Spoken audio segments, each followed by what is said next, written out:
Hi, everybody. It's Litecoin Lisa, and we are here on the new normal. This is my daughter, Carly. Hello. Joining me on the show today. And we've got Johnny Litecoin joining us. We're going to talk about payments, Litecoin, and get all caught up. We also hopefully have Dawn from Frog Wallets joining us. We're going to start a Frog Wallets. This is Roxy. It's Doodle. Doodle. Yes. Join. We have all kinds of cameos today. But we'll be right back after this quick break. Give us a like, share this video. We'll see you guys on the other side.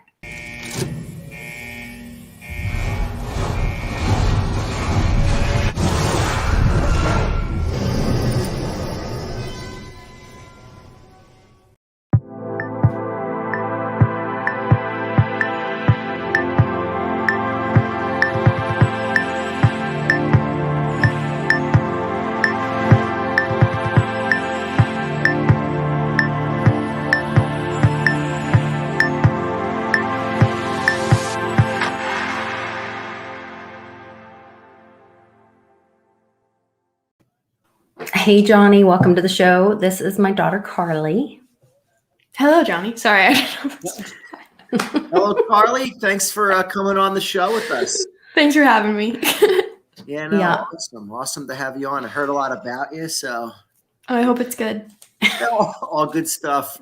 All good. Yeah, so we were just talking a little bit. We had given, Carly is one of the smartest children that we have out of all 7 of our kiddos. The girls we always offered, not always, but since Nana introduced us to Litecoin specifically, or cryptos, we offered the kids Litecoin at Christmas. They could either get dirty fiat or they could get Litecoin. And Carly and Tiffany always chose to get the crypto. And so it's been really funny watching every Christmas, the girls open up their wallet and, the boys don't even have the $100 that they gave them last year. Right. And I'm not going to say, Yeah. but I'm not going to even tell them. Yeah, but Carly's wallet has continued to grow. So we were talking a little bit about that before, and what, kind of that growth, and then using those, different payments. I don't think you haven't spent any of your. I have kept all my Litecoin. That's my one thing that I'm leaving it in there. Nice. Not going to touch it.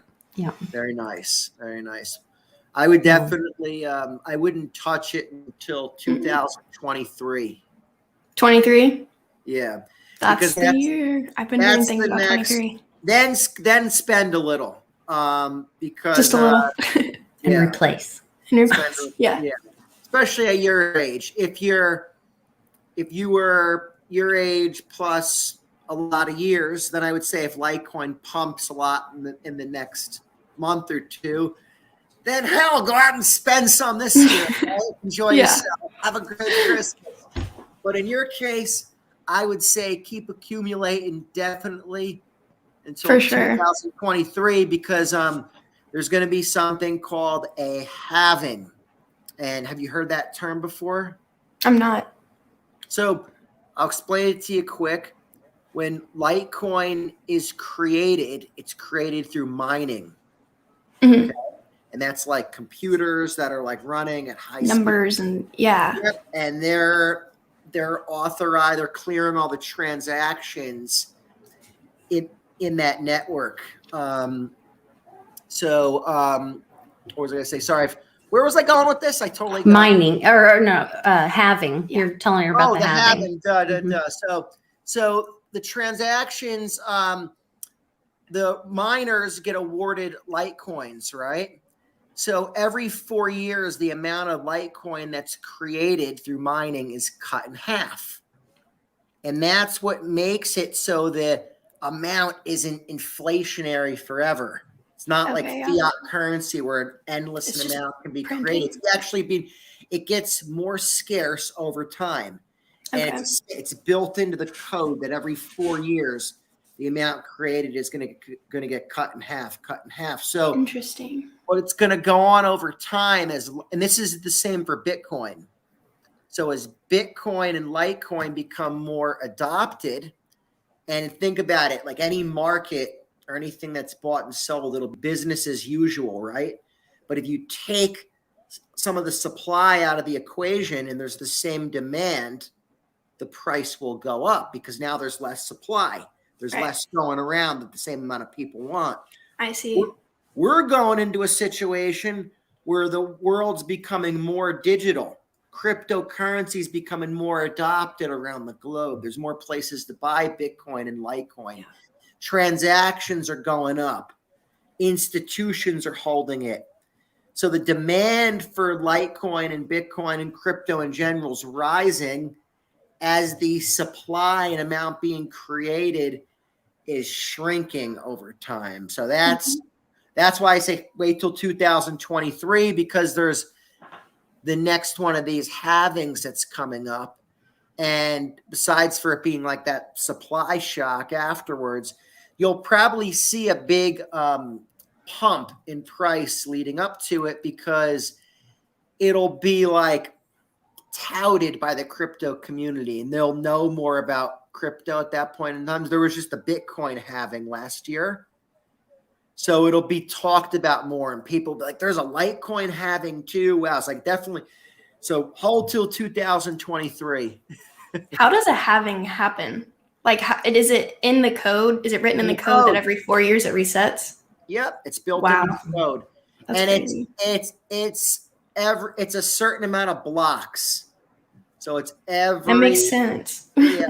I think for Bitcoin, it's every 210,000 blocks. And for Litecoin, it's every 840,000 blocks, I believe. Those numbers could be wrong. Okay. But Litecoin clears 4 times as fast as Bitcoin. So it's all based on the amount of blocks that are mined. So every 10 minutes, a Bitcoin block is mined and the network clears itself. So why, since Litecoin clears faster, why is Bitcoin more hyped up? Is it just because there's more in it? Sure. That's you. Yeah, definitely. It's part of the reason. So Bitcoin has the highest like security. It's slower. Gotcha. So think of Bitcoin as like a freight train, right? Mm-hmm. And if you were to go run into a freight train, you're just going to hurt yourself. Yeah. Right? You can't do flattened. anything. Yeah.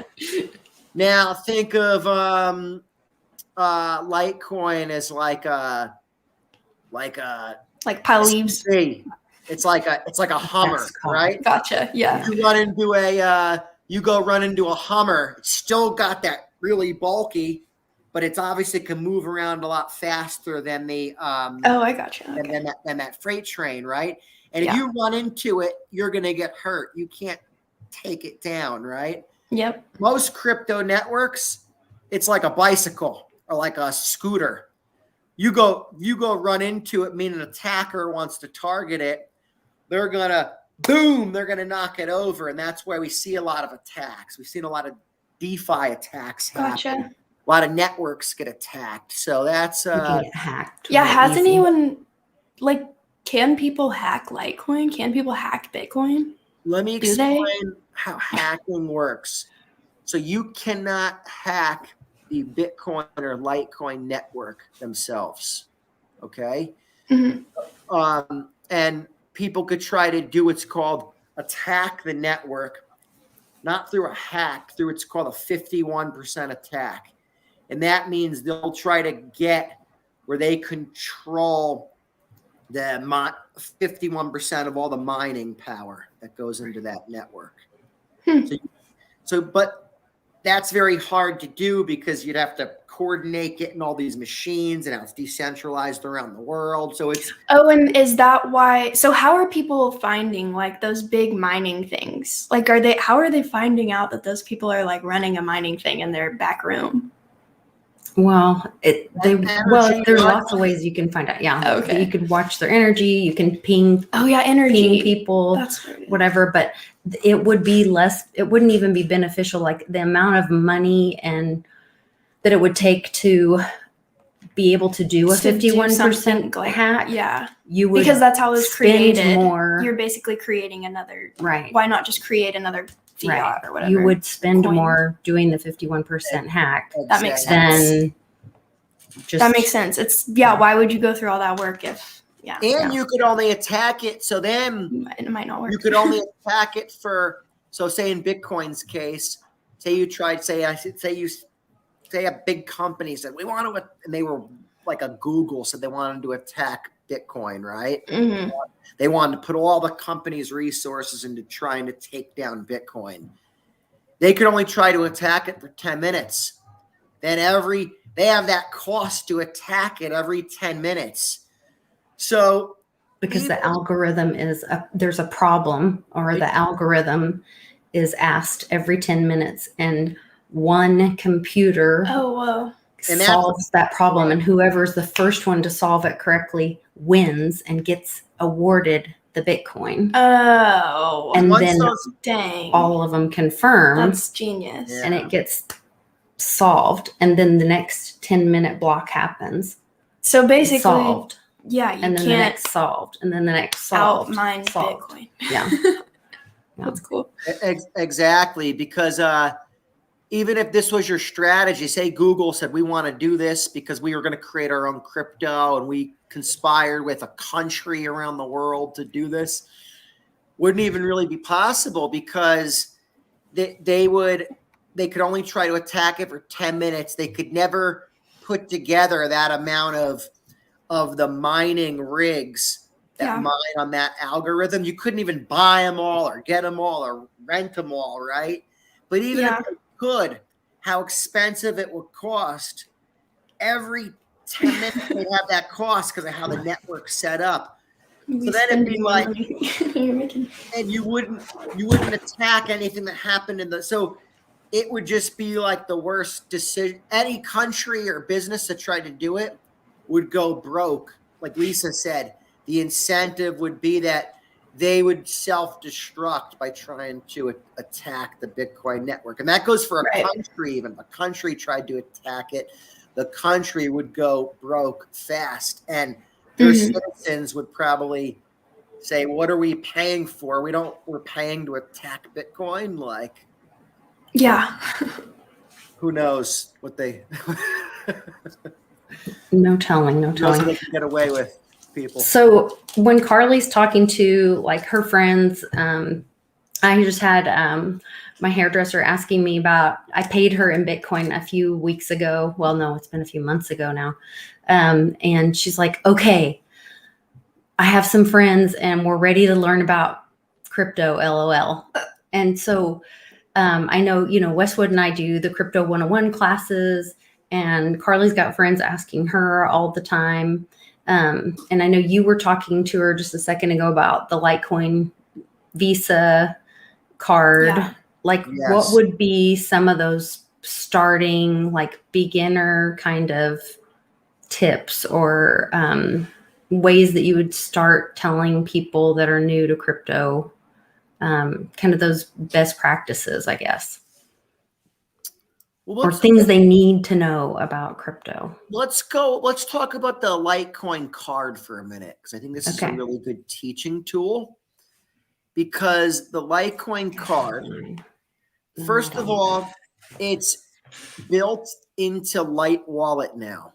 We're in Lite Wallet. You can sign into your Litecoin. You could sign into your Litecoin block card, and you could transfer money from your Lite Wallet right to that Litecoin card. Okay. So the point of this, why it's such a good teaching tool when you go to show beginners, because people always say they don't equate Litecoin or Bitcoin to being real money in the real world. In their minds, it's this fantasy internet thing and make believe and cash. Cash is make believe. This is the real money to them. John, how do I get this? They would say, how do I get this? So I pull out the Litecoin card. I say, easy. I say, Litecoin, you could do a transaction on the network. And then you're actually teaching it to them. You say, if you have Litecoin, this Visa card right here, you pull it out of your pocket and you show it to them. And it says Litecoin on it. They're like, whoa.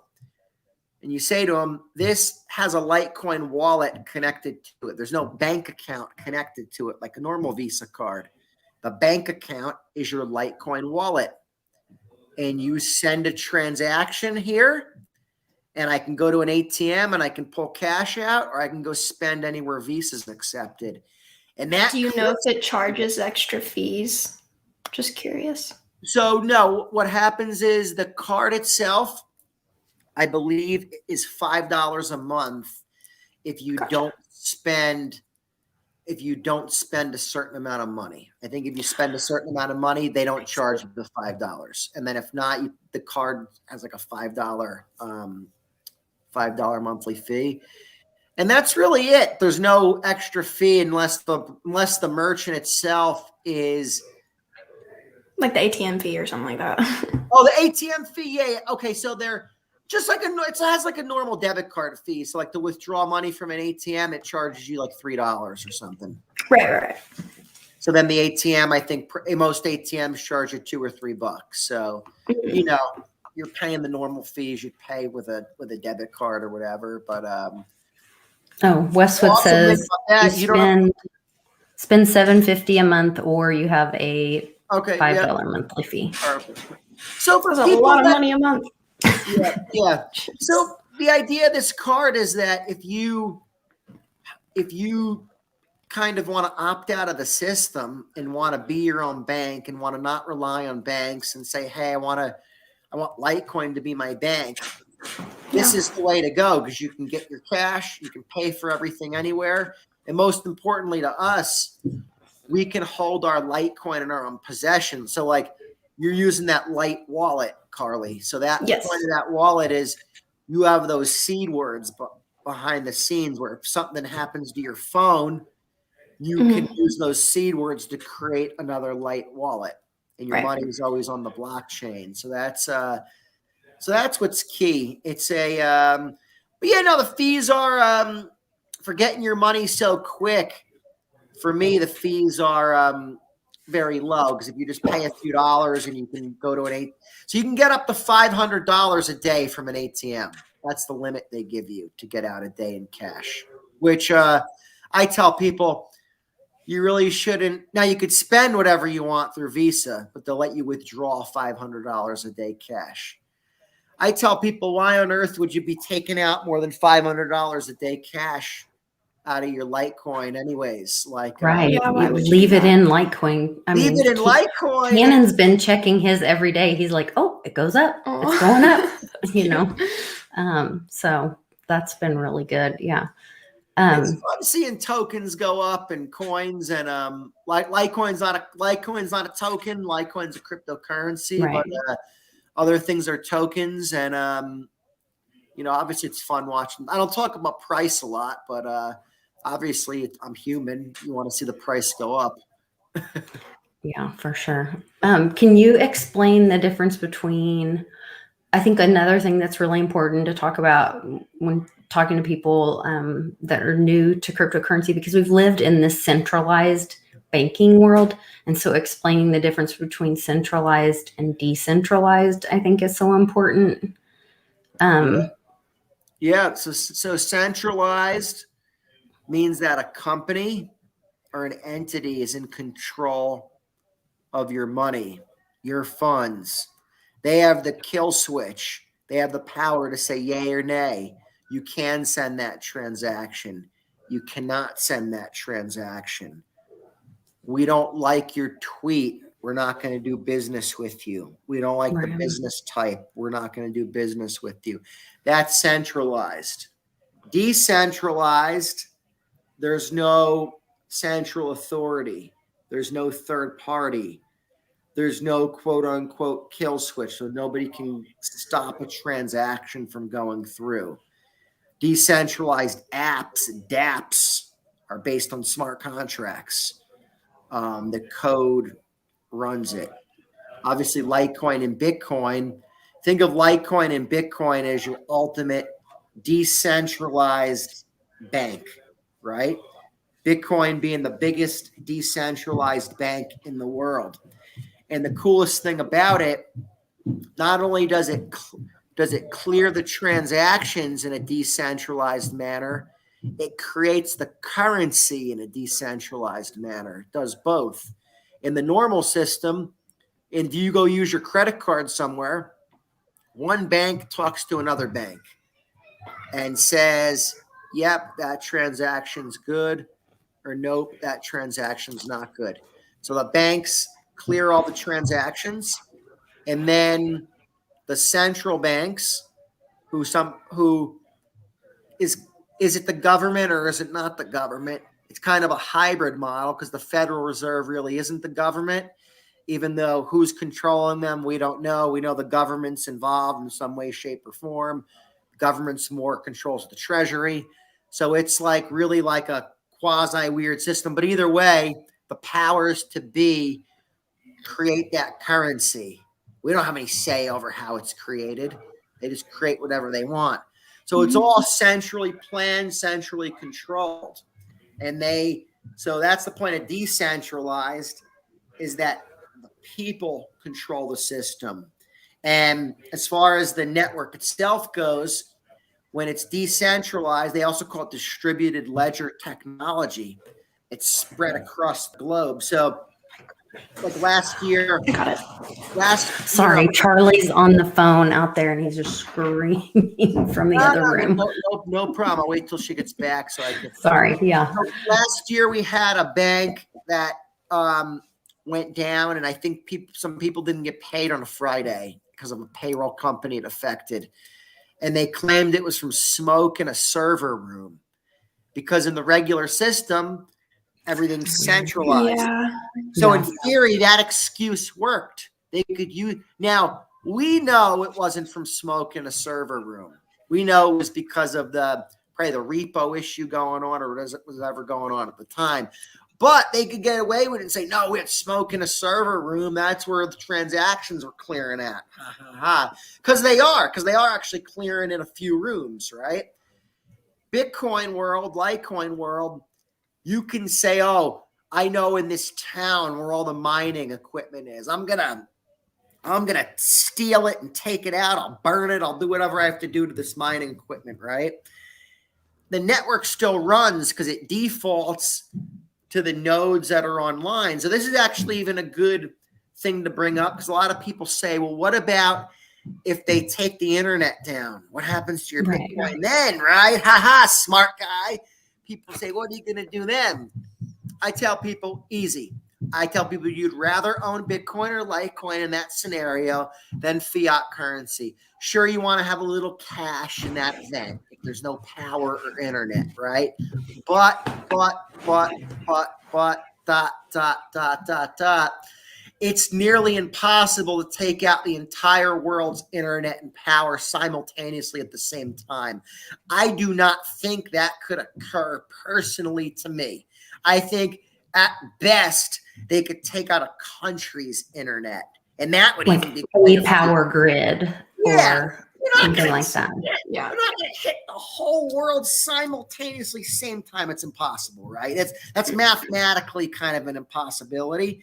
So you have to look at things rationally. So rationally, they might be able to take out the whole East Coast's power grid or whatever, like Canada or whatever. They could do something big like that. Agreed. But even in that scenario, your Bitcoin sits on the blockchain, and it's just going to reroute to the nodes and everything that is online. Business as usual. So you can't get into it, but it doesn't matter. Your Bitcoin isn't on your phone. It's not in that actual wallet in there. It's stored on the blockchain. Your wallet just unlocks it from the blockchain. So as soon as you get your power internet back, you can sign into your wallet, read-down, you load your wallet, whatever you have to do, and your money's always right there. And the point of the Bitcoin or Litecoin network is that security. Now, while you couldn't get to your funds, you know it was secured. I'd say, hey, I know my money's good. Bitcoin's taking care of it. That's like having a freaking mob boss watch over your money, and and you're his partner. You know what I mean? Like, you guys are good kind of thing. So it's that's how I would address that. Because a lot of people bring up FUD with that. Now, I still say, hey, that is a good way to own gold and silver, because you might be in that area that they took out the internet, And hell, I'd want to have some gold and silver coins for when that happened, so I can get through however long of a period of time until they got the internet back online.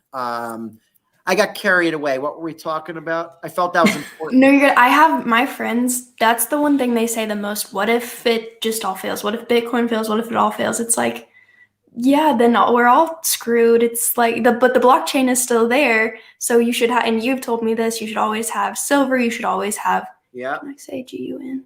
Yeah. You can always have guns. You can always have, I didn't know if it was like monitored or whatever. But, okay, Sorry. but and like have vehicles, have things like that are diversify your assets. Yeah.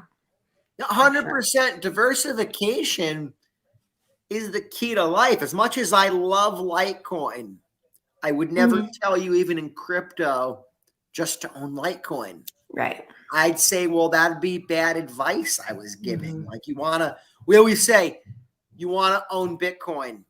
You need to own even Charlie Lee says to have one full Bitcoin first, before, and then have Litecoin, have, other stuff. So and then I was always telling people, like, I don't love Ethereum, but everything they're building on Ethereum, obviously Ethereum was going to be something. So over the last few years, when people would ask me, well, what should I buy? What would be good to get besides Bitcoin or Litecoin? I said, well, I say definitely get a little bit of Ethereum. It's definitely I agree. Something, you know what I mean? Well, and that's one of the reasons I really like Matic, just because it's not the Ethereum killer. It's actually an Ethereum helper. They rebranded it to call it Polygon, but it's still, the ticker is still Matic. And I was watching videos today trying to learn how to do this NFT thing, which apparently is not as difficult as I thought. You can get on a website and create one. Yeah. So I watched this video today. I was like, okay, this is not as intimidating as I thought. But you do have to, and on OpenSea, you can choose whether to put it on Polygon or Matic or use or Ethereum. And I think I'm gonna do one here. I don't know, either tonight or sometime, and put it on Matic or Polygon because the fees are so much cheaper. And I can't wait till Omnilight is ready, because then the fees really will be cheaper. So Omnilight is a platform where you can do NFTs with using Litecoin. And so the fees will be super cheap. Just like a website? Just platform? Like the OpenSea, the platform kind of thing. Omnilight. It's not out yet though. Oh, it's not, they're developing it still. I use Lisa, well, it's out, but not all the functionality and capabilities. It's not as easy. Yeah, you have to be. So it'll get easier to use in the next releases and updates. It'll get more user friendly. Yeah. I use Polygon though for I don't do anything on ETH. All I did is hold my ETH. I didn't do anything on it because the fees were so nuts. But I started messing around with it was decentralized leverage trading, and just to learn it, it was fun. It's kind of just like pure gambling, right? And but you were doing it on polygons. I had to learn how to use Polygon, and I was like, so part of the reason I wanted to do this too was to learn how to use Polygon. I had to learn how to use the Polygon bridge, learn how to use Polygon in MetaMask. Swap on that network. So I really got to learn how to use that network, and it does work good. Definitely my God, it's way better than doing stuff on Ethereum. Way better. Now, Polygon, the fees still do rise up from time to time. It still does get. Yeah. They said you need to watch what time. And, on one of the videos I watched this guy, Son of a Tech, was the video that I watched. I'm not sure who you watched or what video you watched, but and he was saying, you on OpenSea was a platform that I was watching to build it on, which I know Miss Teen Crypto builds a lot of hers on Wax. So I was going to try to learn on that one as well. But he was talking about like There, you can set it for as little as $1, but then you have to be careful to set your reserve amount to where it covers the fees, because otherwise you get stuck with the fee of sending the NFT. Okay, gotcha. I guess. Okay, gotcha. And so he's like, it always has to be at least one. But that was when he was talking about putting it on the Ethereum network, not the Polygon one. Yeah. So I might have to go back and watch the part about it. I think the Polygon. So I helped my But- nephew make a couple. He minted a few NFTs, and Okay. we minted them through OpenSea. I think we minted them through OpenSea or through Rarible. I have a store I put up on OpenSea just to mess around. I didn't mint any NFTs on there. I think he minted his through Rarible.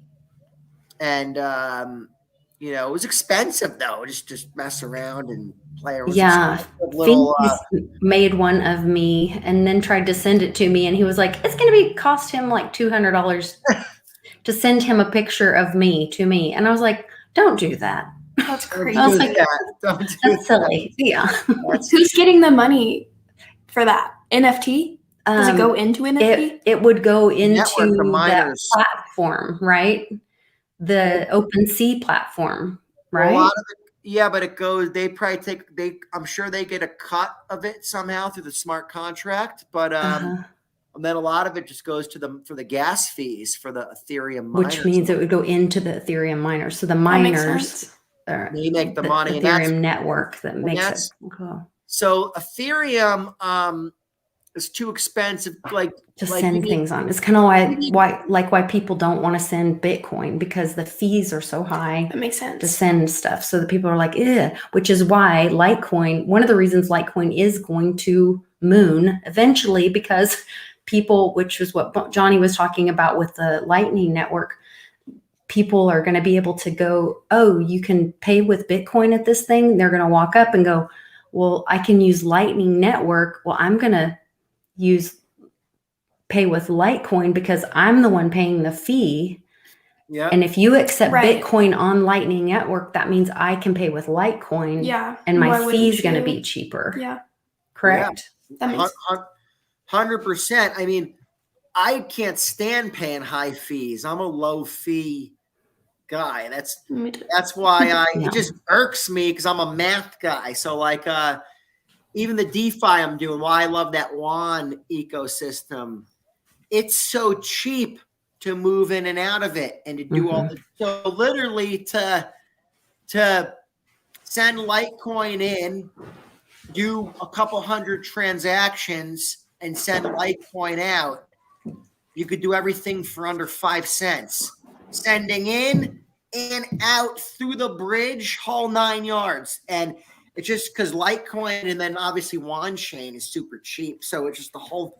So that's why I started messing with that, because my whole thing is with DeFi, the stuff I'm doing. I think I just showed them a demo. I go in every day and I harvest the tokens, the governance token, and I look at it as a business to make more Litecoin, and then I convert back into Litecoin. So what he's talking about is decentralized finance. So he takes his Litecoin and puts it on this platform where he wraps it. He does like a swap. He kind of locks it up in this platform, and he makes interest on his Litecoin. Yep. Yeah. So what I'll happens share is, the video with you. So if you wanted to do that, you could what follow happens is his video. Can you get it out safe? Like, I don't know nothing And about you it. can get it out at any time. Yeah. super safe, and it's all decentralized. That's the cool thing about this. And the decentralized means no business is in charge of it. Right. So you don't have to go ask somebody's permission to get your Litecoin back out.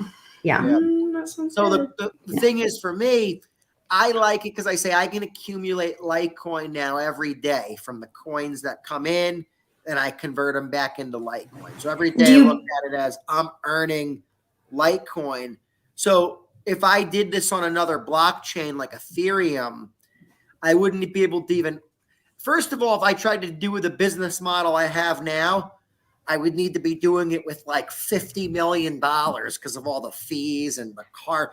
So you could never do it with like regular people's like money. It would, and so and it'd be impossible. So on the ecosystem I'm doing it in, it's the low fees.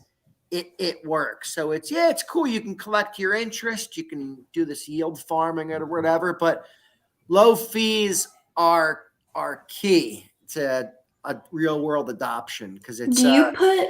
I don't know. You don't have to answer this, but do you put at this or I don't know? Do you put all of your Litecoin into that interest place, or do you keep some in both? No. So why wouldn't you just put all of your Litecoin to let it build more interest? Well, because it's still DeFi, so it's still a decentralized application, and now you're taking your Litecoin off of the Litecoin network. You don't have the same security of the Litecoin network now. I see some risk. I see. Okay. It becomes more risky. It still tracks the price of Litecoin remains the same, but now you what happens is you take your Litecoin, you put it into another blockchain's ecosystem, and then it's moving around in these what they call dApps. A dApp is an app, but it's a decentralized app. Okay. dApp, right? So these dApps, it's all new technology. They have been hacked and attacked.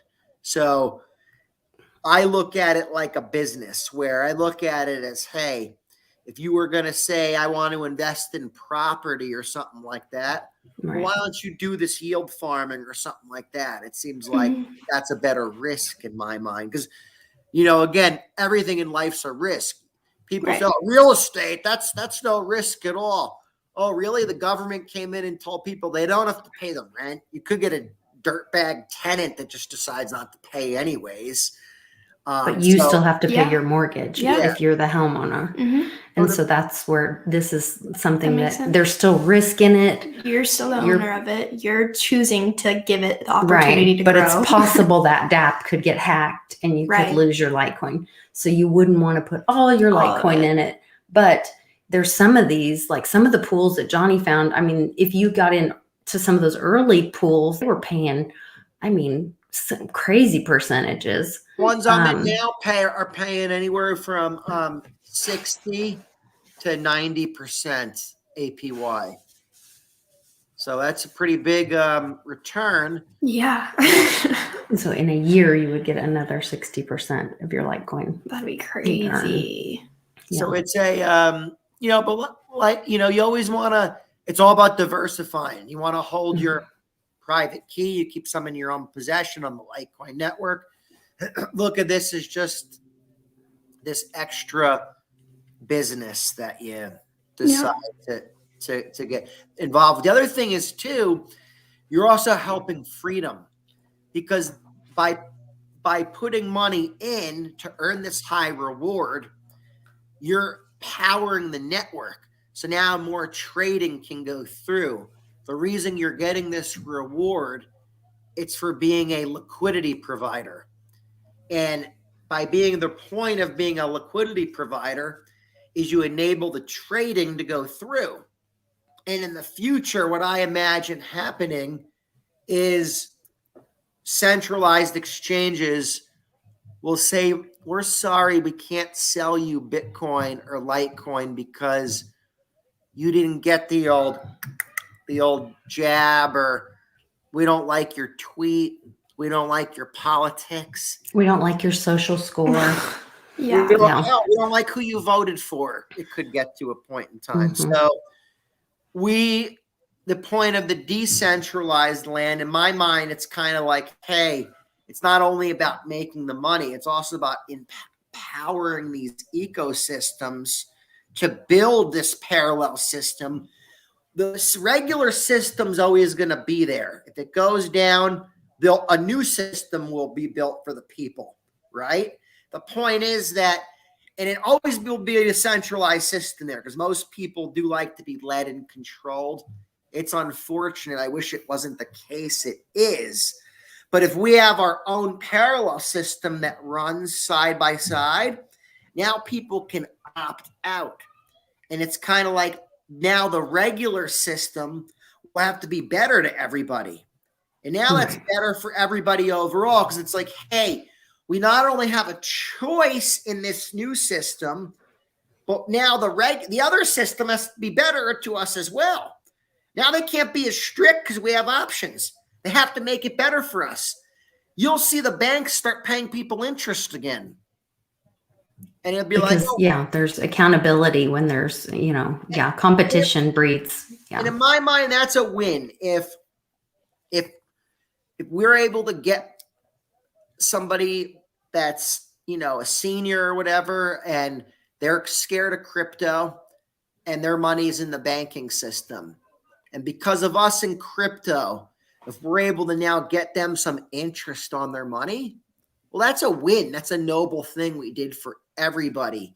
It doesn't matter that they didn't opt out and use our system. It's just the fact that we helped build this parallel system that was so powerful that it put pressure on the regular system to just treat us better. Because if we don't build anything parallel, the system, they're just going to keep treating us worse and worse and worse. This is why I've been such an advocate for people to quit your job and to leave your job, to leave that W-2 job system. They only control us because we need their paycheck. Yep.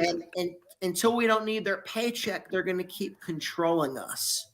So I say the battles, if you're out there and you're listening to this and you say, oh, Johnny, I'm making my money in crypto and I'm out. That's cool. You made your money. But I tell people, for me, the fight just begins. It's now, if you have a few more bucks in your pocket, who can you help? Don't go give your money away. Give your time away and your energy away. Right. Giving people money is stupid, right? It's stupid. So let's teach a man to fish. Exactly, Carly. You don't give them. You can give people money. You're never going to teach them anything. You teach them how to make the money. By having money yourself, then you can free your time up, and now you could teach these people how to then empower themselves to create their own money. So we need to get out there, all of us that can, and show people how to do it to beat the bad guys, right? Absolutely. Whether it's whatever you're doing in your town, even going down to maybe it's through your kids' sports or stuff in the schools, and you don't want to, they're saying your kids have to wear a mask and do this. Say, you know what? We're going to set up our own league. And you know what? Talk to a church in your area. They'll rent you the space. And then you might have to get a little insurance policy or something, but just be the leader out there and be the leader, put it together, and then you opted out of the system. And you tell people, not on my watch, we privatize this. We don't need your woke stuff. And then guess what? The woke stuff will lose participation. Then they'll come back around and say, well, geez, guess what? Now we don't have the mask requirement. Our participation was down. So that's how we don't beat them by complaining about what they do. Right. We beat them by building stuff better and opting out. Screw these lunatics, I say. You know what? If you guys are listening to me out there, if you're a company out there and you want to enforce this crazy mandate on people, guess what? We're going to be training the public to take your customers, take your client base. They're going to take their skill set. We're going to start our own stuff, and we're going to beat you on the field. Ha ha. You know what? I never thought this whole bet on Main Street would be even in that direction, but I think that's what this is. I think that's where like the opt-out thing, like last night when I was getting really frustrated watching the count and what was happening with that, thinking like even when we win, we lose. It's just it's showing what a joke. Nothing's changed since 2020. There's still all this corruption, and I kept writing hashtag opt out, opt out, opt out. And I think you're just nailing it right on the head, Johnny. Like we need to, and like Clint Westwood says all the time, don't give the vampires your energy, build new things. Yes. And, and people give people those options to come. And that's what our country was founded on. That's what we did. We were opting out. Yeah. That's why they came here. They were opting out of that. Well, So think about it. that's the spirit of America. Earn your own money, be your own boss, be your own bank, and do all this stuff. This mandate might end up being the best thing for a lot of people, because they might say, I opted out of the system. I left that stress. I left that maniac boss spot. Most companies, my problem with most companies is that there was always so much management, middle management. Do this report. Mindless meetings. Yeah. Mindless meetings, mindless reports, just so you look busy. I always hated it. I always said when I started doing sales when I was younger, a kid right out of college, I said, what is it with this crap? I said, tell me the products, tell me the cost, tell me who to target, and I'll see you at the end of the month. Right. I don't need all the reporting back and forth. And if I proved you I did it with the numbers, because honestly, all the stuff they would make me do, it would piss me off. It would in my mind, it would backfire, and it would be the negative consequence.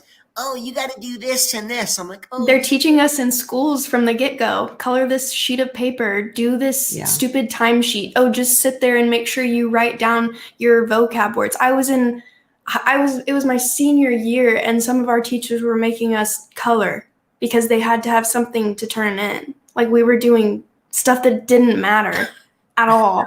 Micromanaging. We had a teacher who would sit there and give us a test. And in every single class, he would sit there, he would give us a test, he'd go back to his desk, and then he'd start going A, D, B, A, and read us the answers. I'm not kidding. It's like they're teaching you compliance. That's what they're teaching. They're teaching you so that you can obey. go out into the workforce and obey. Yeah, and that's Robert Kiyosaki, his book Rich Dad, Poor Dad. It's kind of it's kind of like Poor Dad was a school professor or something like that, and taught him go to school, work hard, get a job, pay taxes, invest in the stock market. Yeah. And it was all like the wrong things. And the rich dad taught him, he said, the rich don't work for money. They do not. And then it's such a wild concept. Money works for you. Okay. Your money works for you. And people say like, but how do you get there? And I say, it's like something that you want to try to in your mind get to. So what I tell people is, don't go out and buy stupid stuff. Why don't you invest in income for yourself? So now you're not working for money. In my mind, the best thing you could buy for yourself is time. I don't personally want much worldly possession. I like a nice car, Lisa. I'm like you. I like driving my. I have an illness. Around, I got an illness too. I'll get another nice car. But you like cars. And like eating my good food, I really wouldn't want much. So my thing is, I'd want to invest in time, because it's like people would say, well, what would you do if you had all this money? I was like, well, I'd work out a lot more. And then, what does that have to do with it? It's because I have more time. Because it's a quality of life thing. Yes. How would you spend that time with people you love, with your health? How would you? Yeah, that's about a quality of life thing. Definitely. So just throw it out there to everybody. Think about think about buying yourself revenue streams with your crypto wealth. And that to me is a win. If you bought yourself some type of revenue stream, that's something good. That's my plan. And that you can do by buying a pack node, because it earns 18%. Well, you could buy stuff in the crypto.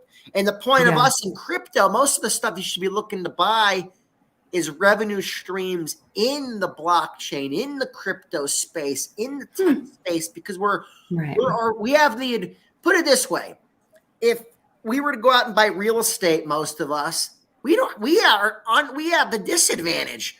We're going against the sharks that have dealt with this their whole lives. They're in that system, right?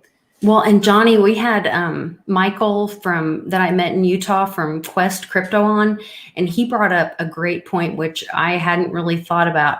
But when you're buying real estate, you're actually not buying real estate. People think you're buying real estate. You're actually buying a bundle of rights. You're buying the right to occupancy, the right to, what did he call it? The right to occupancy, the right to equity, the right to sometimes minerals, the right to, you don't really own the land. Every year.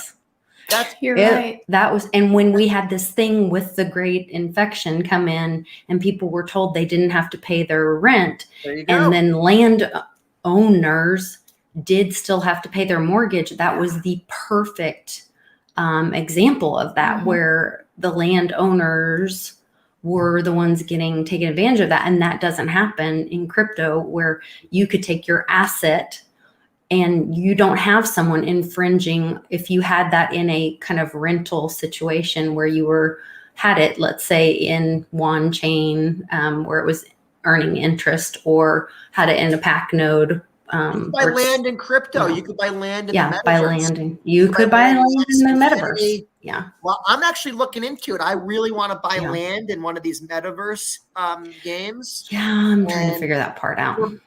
In my mind, any of us that own crypto now, we're kind of going to be like the landlords of the future world. Because if you think about it, staking, yield farming, all this stuff is you own the property. And other people are playing in that ecosystem. You're getting paid the rents.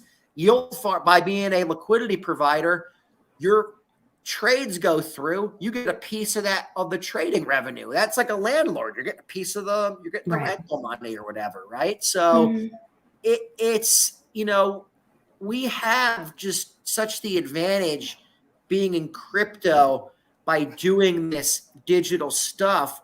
Why not invest in ourselves in revenue streams in this space? Because you might as well invest in what you have the advantage in. It's like generally if you play a sport, tall people usually play basketball. They have an advantage in basketball. Jacked people always liked football. You can run people over with the ball. I mean, certain sports. Short people always play jiu-jitsu and gymnastics. I was saying nothing. Short? No, just kidding. Lisa, I'm short, all right? I'm super short and not athletic, so. I'm short and I was always good at She is athletic. She can squat as much as me, and I work for it. It doesn't make sense to me. Wow. No, 135. Just like out. Just did it one day. It was crazy. Anyway, so Johnny, thank you for joining us and giving Carly such great. Yeah, thank you. I learned so much. Yeah. I wish I brought like a notepad, but I can watch it back again. Yeah. Well, Carly, the show's the notepad. Just rewatch the. You're right. Yeah, you can just go back. Awesome. Well, come on again this was an awesome, I think, thing that you came on, because a lot of times people ask me can I send them an episode that explains more stuff? We're always talking about stuff that's me and Lisa, we start talking about stuff and we're so deep in the weeds in it. People are like, what the hell are they talking about? I asked lots of questions. So I told her she needs to start coming on more. So I think I'm going to try to have her on a few more times and do some, maybe we'll have some of her friends come on, or she and I can do some more stuff together. And kind of thinking about starting my own channel, maybe. Nice. She has an Instagram where she does a lot of fitness stuff. Okay, nice. And she's, has crypto. Yeah. Carly Fitstagram, or Carly.Fitstagram. Yes. On Instagram. and then she has crypto, and she's had her Litecoin wallet and all that. And she's getting other cryptos and getting more involved in it. So I was like, why not do both? Yeah. It doesn't, and you don't have, and I can attract two different.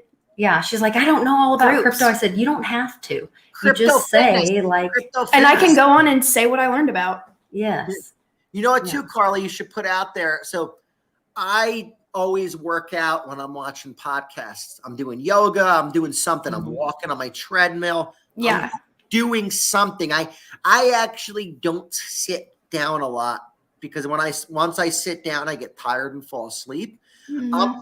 I'm always up, like people like that, like Kelly's like, Yeah, you're always doing Westwood's yoga, is your just legs for over you. your head, you're kicking Westwood's the best. stuff.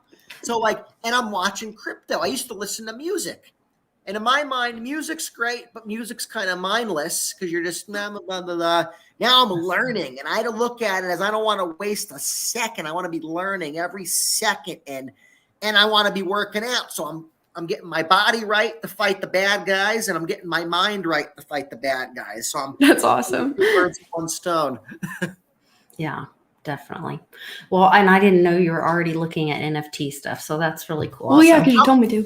Come on again, Carly. Whenever you want to come on Thursday, you're definitely come on. Thank you. I had a lot of fun. Awesome stuff. Awesome. Great show, Lisa. Great show. Thanks, Johnny. Thanks, Johnny. Thanks, everybody in the chat. I'll be traveling tomorrow, but I should be in Kansas City at Bitcoin Day in time. And Eric/Lord Norris will be joining us in the lobby for Bitcoin Day. And I'll be seeing my buddy Clint Westwood on the other side there. And so we'll see you guys tomorrow for happy hour. Should be a fun time. So see you guys then. Take care.